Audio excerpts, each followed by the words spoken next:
হয়ে গিয়েছে। এখন আমি নুডলস দিয়ে দিচ্ছি, সিদ্ধ করে রাখা যে নুডলসটা ওটা দিয়ে দিচ্ছি। এখন এই নুডলসের মেইন খেলা হলো নুডলসের মশলাগুলো। নুডলসের সাথে যে টেস্টিং সল্টগুলো থাকে ওগুলো আমি ৩টা একসাথে একটা বাটিতে ঢেলে নিয়েছি এবং ওখানে মিক্স করেছি টমেটো সস, ওয়েস্টার সস এবং আমার কাছে আরও বাকি যা যা সস ছিল সব একসাথে দিয়ে পানি দিয়ে গুলিয়ে নিয়েছি এবং এখন এই মিশ্রণটা আমি দিয়ে দিচ্ছি নুডলসের মধ্যে।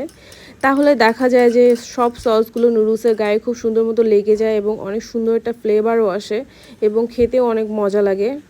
সো আপনারা চেষ্টা করবেন আপনারা নুডলসের যেই সসগুলো ইউজ করেন ওগুলো একটা বাটিতে দিয়ে পানি দিয়ে একটা লিকুইড তৈরি করে নেবেন এবং দেন এটা ইউজ করবেন নুডলসে। তারপর এখানে দিয়ে দিচ্ছি 2টা কাঁচামরিচ, যেটা আমি 4টা ফালি করে নিয়েছি শুধুমাত্র স্মেলের জন্য। তো এই তো আমার নুডলস অলমোস্ট রেডি হয়ে গিয়েছে। এখন জাস্ট আমি ওয়েট